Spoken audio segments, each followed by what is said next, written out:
नमस्कार, आप देख रहे हैं मेरा गांव मेरा देश। मैं हूं आपके साथ जागृति। तो चलिए रुक करते हैं अब तक की बड़ी खबरों का। किसान नेता गुरनाम सिंह चडूनी ने चंडीगढ़ में प्रेस कॉन्फ्रेंस की। इस दौरान गुरनाम सिंह चडूनी ने अपनी राजनीतिक पार्टी का ऐलान किया। गुरनाम सिंह चडूनी ने बताया कि उनकी पार्टी का संयुक्त संघर्ष पार्टी है। इसके साथ ही गुरनाम सिंह चडूनी ने अगले साल होने वाले पंजाब चुनाव को लड़ने का ऐलान किया। उन्होंने कहा कि देश में पार्टियों की कमी नहीं है, परंतु आज देश में बदलाव की जरूरत है। इन पार्टियों ने राजनीति को व्यापार बना लिया है। राजनीति में बदलाव लाने के लिए, राजनीति को शुद्ध करने के लिए हम अपनी नई धर्मनिरपेक्ष पार्टी लॉन्च कर रहे हैं।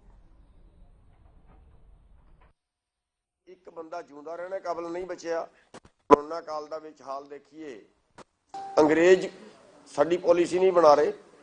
अज साडे देश दे लीडर, साडे देश दे नीतिकार साडी पॉलिसी बना रहे ने ते साडे देश दे नीतिकारां ने पूंजीवाद नूं बढ़ावा दिंदे होए पूंजीपतियां दे पक्ष दीयां नीतियां बनाईयां ने, आम गरीब बंदे दे पक्ष दी नीति नहीं बनाई। ते इस करके अज असी अपनी नवी पार्टी लॉन्च कर रहे हैं, संयुक्त संघर्ष पार्टी दे नां तों। ते साडा मकसद जिहड़ा होएगा वो राजनीति नूं शुद्ध करना है, चंगे लोकां नूं अगे लियाउणा है, माड़े लोकां नूं, भ्रष्ट लोकां नूं, उन्हां नूं जिहड़ा देश नूं लुट रहे ने, जिहड़े देश नूं दी पॉलिसी बड़े पूंजीपतियां दे पक्ष दे विच बना रहे ने, गरीबां नूं लुटण दी पॉलिसी बना रहे ने, उन्हां लोकां नूं राजनीति तो बाहर जेब विच, सब तो गरीब लोकां दी जेब विच पैसा जाए। मूल मकसद जिहड़ा होएगा वो समानता लियाउण दा होएगा, न्याय लियाउण दा होएगा, नशाखोरी रोकण दा होएगा, इलाज फ्री करन दा होएगा, पढ़ाई फ्री करन दा होएगा। जिहड़े साडे युवा विदेशां नूं जा रहे ने उन्हां वास्ते भी असी जिहड़ा है एजेंटां दे चुंगलों तो बचा के उन्हां नूं सरकारी एजेंसियां आपां खड़ी करांगे जिहड़ी उन्हां नूं बाहर भेजण दा काम करन। वो सारी चीज़ां असी जिहड़ा है जिहड़ी समाज नूं लोड़ है उन्हां वास्ते साडी पार्टी जिहड़ी है काम करे। ते अज तो साडी पार्टी का नाम संयुक्त संघर्ष पार्टी होएगा। इस तो थले आपां जिहड़ा 2022 का इलैक्शन है पंजाब का वो लड़ांगे। पंजाब तो शुरुआत है ते अगे जिवें जिवें भी तुहाडा सहयोग मिलता रहेगा। कोरोना काल दा विच हाल देखिए। वही खबर अंबाला से है, जहां गृह एवं स्वास्थ्य मंत्री अनिल विज ने नेशनल हाईवे सिटी रोड से 3 करोड़ 96 लाख की लागत से तैयार करीब 2 किलोमीटर लंबी सड़क के निर्माण कार्य और 3 करोड़ 41 लाख रुपए की लागत से बनने वाले सामुदायिक भवन के निर्माण कार्य का शिलान्यास किया। इस मौके पर उन्होंने सरकार की तरफ से बेटियों की शादी उम्र 18 से 21 साल करने सहित गुरनाम सिंह चडूनी की पार्टी लॉन्च करने पर भी बयान दिया। तो वहीं लड़कियों की उम्र 21 साल करने वाले प्रस्ताव को लेकर ओवैसी के बयान पर भी निशाना साधा। विज ने कहा कि ओवैसी कुछ भी कहते रहते हैं, लड़कियों की शादी की उम्र बढ़ाने का ये फैसला सरकार ने बहुत सोच समझ कर लिया है। देने का एक प्रयास, परिकल्पना के सृजन का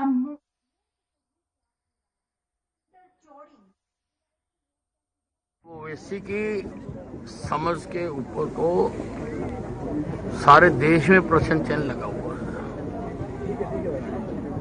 वो चीजों को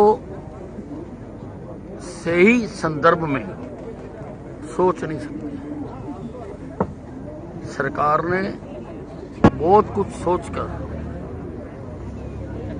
लड़कियों की शादी की उम्र को 21 साल किया है, ताकि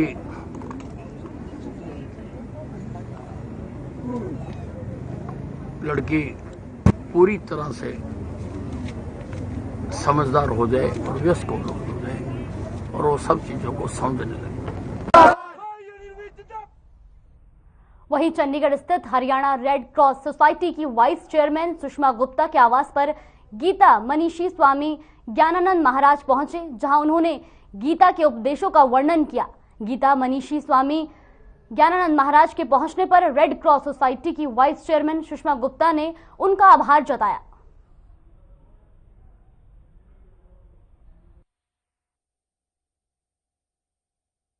हमने गीता ज्ञानानंद महाराज जी को रिक्वेस्ट करी थी कि आप, इनका प्रोग्राम चंडीगढ़ में है 23B में सनातन धर्म मंदिर में है, 4 बजे से इनका सत्संग। हमने कहा था पहले आप हमारे घर अपने चरण डालो तो हमें बहुत अच्छा लगेगा। तो महाराज जी हमारे कहने से आए, सभी को उन्होंने आशीर्वाद दिया। गीता पे थोड़ा उन्होंने बताया कि गीता क्या है, गीता हमारा धर्म है। तो इसी तरह से उन्होंने बातें करी कि सभी का गीता की कृपा बनी रहे।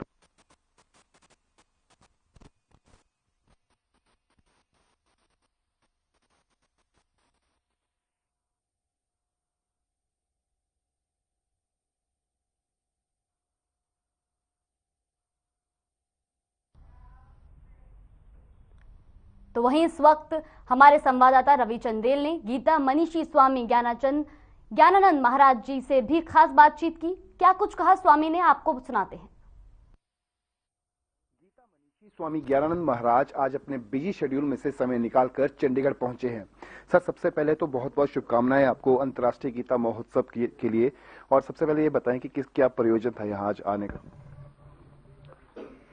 वास्तव में चंडीगढ़ में आज सेक्टर 23 में 3 दिन का गीता महोत्सव ही है, गीता सत्संग के रूप में। गीता जयंती के उपलक्ष्य में ही, क्योंकि कुछ कार्यक्रम पूर्व में हो गए और कुछ अब ये चंडीगढ़ में इस रूप में है, गीता चिंतन, गीता सत्संग। उसी क्रम में चंडीगढ़ सत्संग आयोजन से पूर्व यहाँ सुषमा गुप्ता जी, प्रमोद गुप्ता जी के आवास पर कुछ समय के लिए रुकना हुआ। और यहाँ भी केवल इसी बात पर थोड़ी चर्चा हुई कि हम सब, क्योंकि अलग अलग क्षेत्रों के लोग यहाँ उपस्थित हैं, तो हम सब जहाँ जहाँ हैं वहाँ हमारा कर्तव्य क्या है और हम अपने कर्तव्य को अच्छे ढंग से निर्वहन करने के लिए अपने बेस्ट कैसे दे सकते हैं। यदि ये हम करते हैं तो निश्चित हम भगवद गीता को अपने जीवन का गीत बनाने में सफल हो पाएंगे। सर, 1 वर्ष के अंतराल के बाद जो है अंतर्राष्ट्रीय गीता महोत्सव का आयोजन किया गया। बीती 2 दिसंबर से लेकर आगामी 19 दिसंबर तक कार्यक्रम चलेगा। कैसा रिस्पांस रहा इस बार की गीता जयंती का? जी, वास्तव में इस बार गीता महोत्सव एक अच्छे उत्साह, उल्लास, भाव, सद्भाव के साथ संपन्न हुआ। पिछले वर्ष क्योंकि कोविड नियम निर्देशों की कुछ व्यवस्थाएं साथ साथ थी ही, यद्यपि इस बार भी थी, लेकिन ऐसा लग रहा था कि लोग मानो उत्सुक हैं मानसिकता अपनी खोलने के लिए, कुछ अध्यात्म से जुड़ने के लिए, भगवद गीता से जुड़ने के लिए, गीता प्रेरणाओं से जुड़ने के लिए। तो वो सब देखकर लगा कि जैसे हजारों और कुछ दिन तो ऐसे थे जैसे लाखों लोग भगवद गीता के भाव के साथ जुड़ने के लिए और कुरुक्षेत्र के उस गौरव को अनुभव करने के लिए धर्मधरा कुरुक्षेत्र में पहुंचे। अनेक कार्यक्रम भी इस ढंग से हुए जो एक अच्छी प्रेरणा बने। जैसे गीता जयंती के दिन दोपहर को गीता पाठ का जो कार्यक्रम था, उस पाठ में हरियाणा भर से लगभग 55,000 से अधिक युवान उस पाठ के साथ जुड़े। अधिकतर प्रांत के स्कूलों में भगवद गीता को लेकर प्रतियोगिताएं हुई, कहीं लेखन प्रतियोगिता, कहीं निबंध प्रतियोगिता, कहीं श्लोक उच्चारण प्रतियोगिता, कहीं गीता के भावों को लेकर पेंटिंग प्रतियोगिता। तो बच्चे किसी न किसी रूप में गीता से जुड़े। तो ये एक बड़ा सार्थक और सफल प्रयास भी पूरे प्रांत में रहा। और कुरुक्षेत्र में तो अनेक गोष्ठियां हुई, अनेक सेमिनार्स हुए और उसमें केवल थीम भगवद गीता, सद्भावना, भगवद गीता और आजादी का अमृत महोत्सव, ये सब लेकर के एक अच्छी पहल थी। सर, गीता को पाठ्यक्रम में भी ऐड किया जा रहा है। इसकी घोषणा, ऐलान जो है बाकायदा मुख्यमंत्री मनोहर लाल ने भी स्टेज से किया था। किस तरीके से देखते हैं कि जो आगामी आने वाली जनरेशन है उस पर कितना प्रभाव और कितना असर जो है, सार्थक असर देखने को मिलेगा जनरेशन पे अगर गीता को पाठ्यक्रम में जोड़ा जाता है?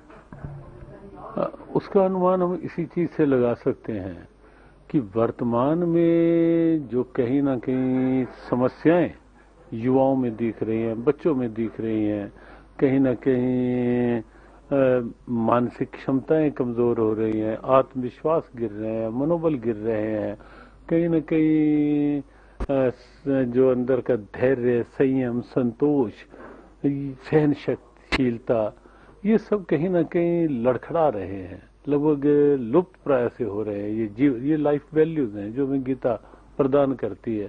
कहीं ना कहीं चारित्रिक मूल्यों का हनन, ह्रास, वो बड़ा चिंता का विषय है। कहीं ना कहीं नशे आदि की वृत्तियों का बढ़ना, वो बहुत गंभीर एक गहन विचारणीय पक्ष है। तो गीता जब होगी शिक्षा के साथ, हमें विश्वास है कि वहां जीवन मूल्य होंगे। वहां ये होगा कि केवल शिक्षा कमाने के लिए नहीं, जीवन बनाने के लिए भी है।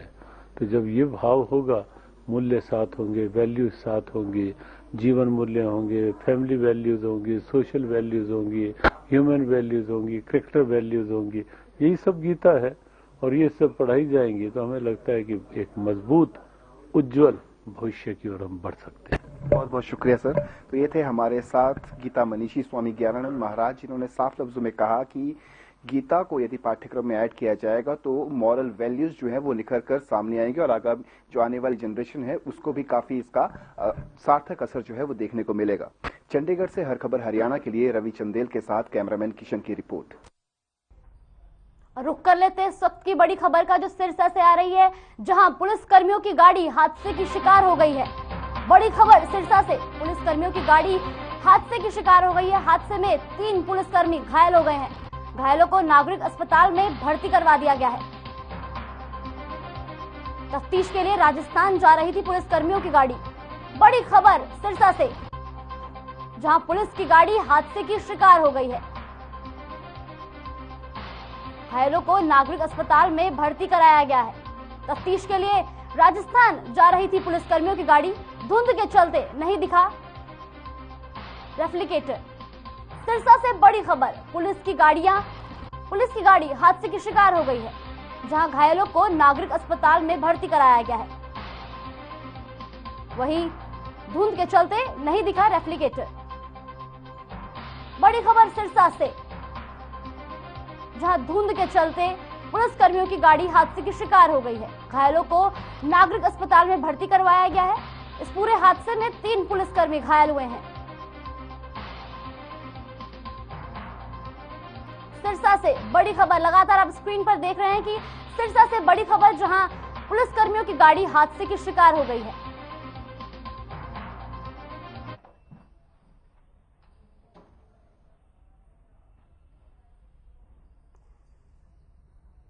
और इस वक्त आप टीवी स्क्रीन पर देख रहे होंगे पुलिस की गाड़ी जहां हादसे की शिकार हो गई है। हादसे में 3 पुलिसकर्मी घायल हुए हैं। इस पूरे हादसे में 3 पुलिसकर्मी घायल हुए हैं, जिन्हें जिला अस्पताल में भर्ती करवाया गया है। धुंध के चलते रेफ्लिकेटर नहीं दिखा, जिसके चलते हादसा हुआ।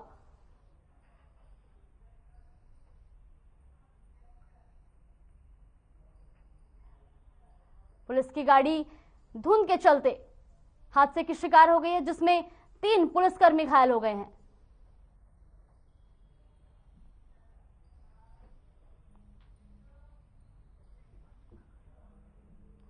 वहीं अगली खबर पानीपत से, जहां एक पति ने पुत्र की चाहत में अपनी पत्नी पर जबरन दोस्त के साथ संबंध बनाने का दबाव बनाया। जब पत्नी ने इस बात का विरोध किया तो आरोपी ने उसके साथ पिटाई की। पीड़िता ने आरोपी पति के खिलाफ पुलिस में शिकायत दर्ज की है, जिसके बाद पुलिस ने मामला दर्ज कर आरोपी की तलाश शुरू कर दी है। पीड़िता का कहना है कि उसकी शादी 8 साल पहले हुई थी। पहले तो पति दहेज को लेकर उसके साथ मारपीट किया करता था और जब इस दौरान उसने 3 बेटियों को जन्म दिया तो पति और नाराज हो गया। आरोपी महिला के साथ आए दिन मारपीट किया करता था, लेकिन आखिर में आकर उसने अपनी पत्नी पर अपने दोस्त के साथ संबंध बनाने पर दबाव बनाना शुरू कर दिया। फिलहाल पुलिस पूरे मामले की जांच में जुटी है। तस्दीक के लिए दरखास्त आई हुई थी, पहले ऊपर से आई थी महिला थाने से। तो 13 तारीख को हमने मुद्दई पूनम को बुलाया था थाने में, तो उन्होंने बतलाया कि भाई मुझे ना मुकदमा दर्ज कराना है, हमारा जो समझौता नहीं हो सकता। पूनम ने आरोप लगाए हैं कि भाई वो उसका पति दीपक और उसकी दीपक की जो दादी थी वो उसके साथ जो है दहेज के लिए उत्पीड़न करती थी तथा उसने ये भी आरोप लगाए हैं कि भाई मेरे पास 3 लड़कियां हैं और भाई मेरा पति जो है ये कहता था कि भाई और किसी के साथ आप संबंध बढ़ा लो। तो ये भी आरोप लगाए। तो हम सभी आरोपों की जांच कर रहे हैं और हमने विभिन्न सेक्शन। खबर फतेहाबाद के रतिया से, जहां बदमाशों का आतंक थमने का नाम नहीं ले रहा है। रतिया में शराब के नशे में धुत 3 युवकों ने कपड़े की दुकान पर काम करने वाले युवक मनीष के साथ जमकर मारपीट की। वहीं ये वारदात सीसीटीवी कैमरे में भी कैद हो गई। पीड़ित ने इसकी शिकायत पुलिस को दे दी है। पीड़ित ने बताया कि वो कल रात को करीब 8 बजे दुकान बंद करके अपने घर जा रहा था। मेन बाजार में जब वह एक रेडी पर कुछ खा रहा था तो शराब के नशे में धुत 3 युवक आए और उसे अपने पास बुलाया। जब वो उनके पास गया तो युवकों ने उससे मारपीट शुरू कर दी।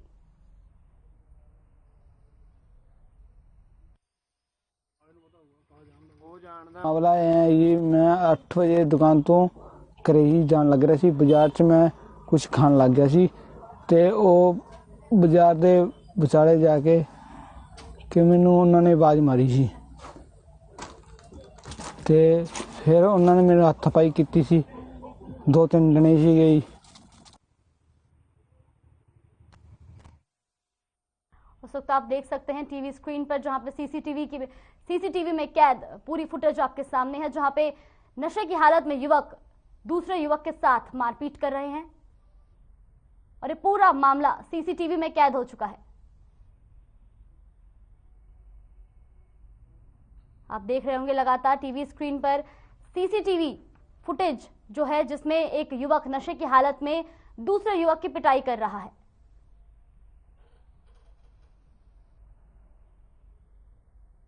युवक कपड़े की दुकान में काम करता था, जिसे रात को नशे की हालत में युवकों ने जमकर पीटा। वही ये पूरा मामला सीसीटीवी में कैद हो गया है। इसके बाद पीड़ित ने शिकायत पुलिस को दर्ज कराई है और पुलिस मामले की जांच में जुट गई है।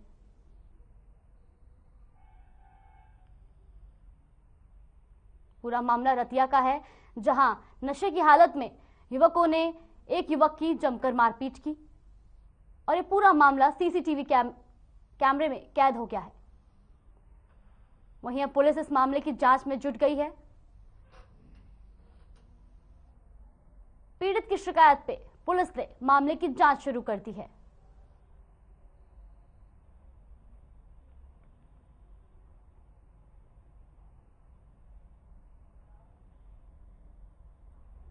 वहीं गुरुग्राम के सेक्टर 51 स्थित गुरुग्राम विश्वविद्यालय परिसर में एक विचार संगोष्ठी का आयोजन किया गया। इस संगोष्ठी का आयोजन गुरुग्राम यूनिवर्सिटी और हरियाणा रीयूनेबल एनर्जी डेवलपमेंट एजेंसी के संयुक्त तत्वाधान में किया गया, जिसका विषय ऊर्जा संरक्षण और ऊर्जा दक्षता था।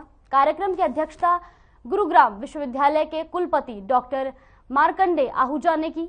इस विचार संगोष्ठी में यूनिवर्सिटी के छात्र और शिक्षण संस्थानों के शिक्षकों ने भी बढ़ चढ़कर हिस्सा लिया।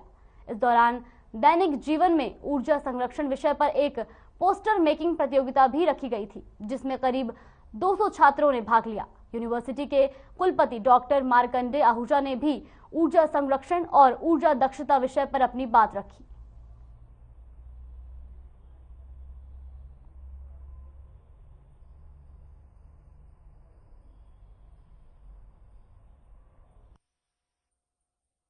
Welcome you on behalf of Gurugram University and Harera both, because it's a joint conference, and dear students who all are present here to learn how to have energy conservation and energy efficiency. In fact, जो आज के हालात हैं उनको यदि हम देखें तो हमारे पास सैकड़ों रिसोर्सेज बनते जा रहे हैं। रिन्यूएबल सोर्सेज की चर्चा आप लोग कर रहे हैं, नॉन रिन्यूएबल जिनकी चिंता हमें ज्यादा होती जा रही है, इनकी सबसे बड़ी डिसएडवांटेज ये है कि आपने यूज किया and they are all over.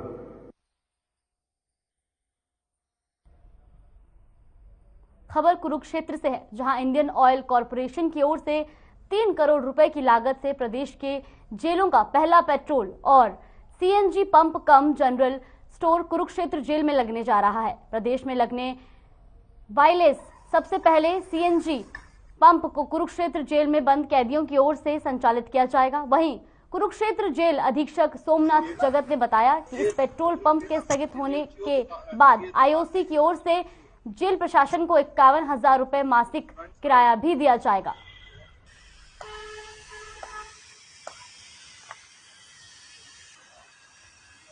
Head office से आदेश आए थे कि यहाँ पे जो है जिला कारागार कुरुक्षेत्र में बंदियों के पूर्णावास हेतु जो है एक पंप लगाया जाए, जिसमें कि जो कैदी बंदी हैं उनसे काम करवाया जाए। तो इसकी शुरुआत जो थी 2016-17 एंड में जो थी इसकी की गई थी।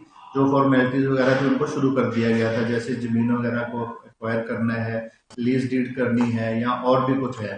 तो इंडियन ऑयल की तरफ साथ जो था हमारा जो है अपना एग्रीमेंट साइन हुआ है, तो वो अब जो है उन्होंने अपना काम शुरू कर दिया, जो ऑलमोस्ट जो है जनवरी के फर्स्ट वीक में 2022 में कंप्लीट हो जाएगा।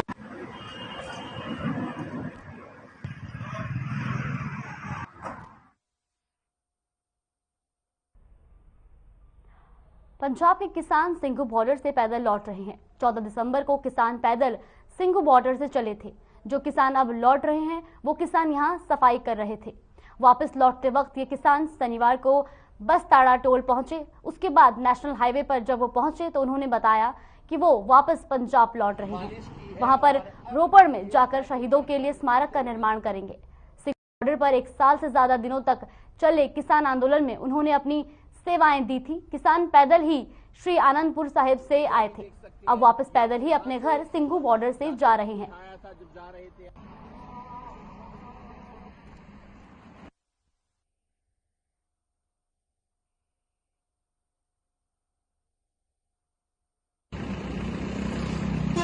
हम लोग सिंघू बॉर्डर से आए हैं दिल्ली से।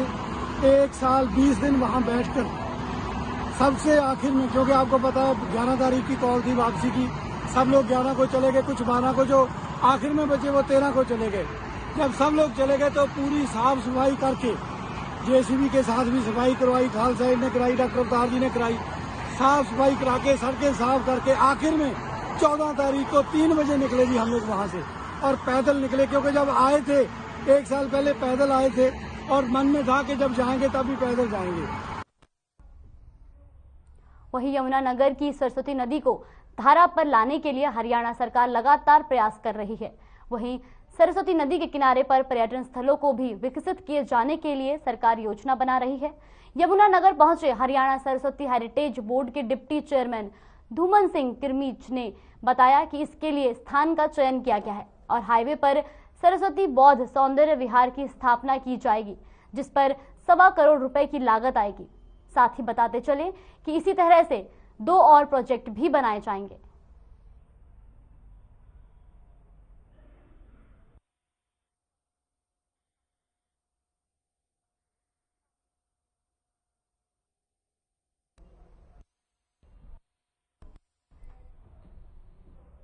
अंतर्राष्ट्रीय गीता जयंती महोत्सव में तरह तरह के रंग बिखेरे हुए नजर आए। इन्हीं रंगों के बीच गीता महोत्सव में गोहना के ताऊ बलजीत सिंह की जलेबी आने वाले सैलानियों को काफी आकर्षित किया। गीता महोत्सव में वैसे तो अलग अलग तरह के मिष्ठान देखने को मिले, लेकिन गोहना की इस जलेबी को आने जाने वाले लोगों ने बड़े चाव से खाया। यहाँ तक कि जलेबी की दुकान पर भारी मात्रा में ग्राहकों का तांता लगा रहा, जिससे महोत्सव में 4 चांद लग गए। इस बार जब जलेबी खाने आए ग्राहकों से बात की गई तो उन्होंने गोहना की बहुत फेमस जलेबी की जमकर तारीफ की।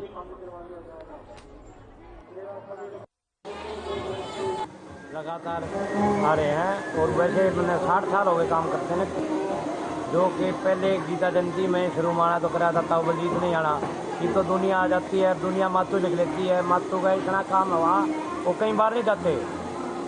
वहाने में मैंने मातू का 40 साल नौकरी करा की, असली दुकान मातू की जो है ना, वो कभी मेले मेले में जाता, उसके वहाँ इतना काम है, कोई वो मातू लिखकर चल पड़ता है, मैं मातू हूँ। फिलहाल के लिए मेरा गांव मेरा देश में बस इतना ही। खबरों में बने रहने के लिए देखते रहिए हर खबर हरियाणा।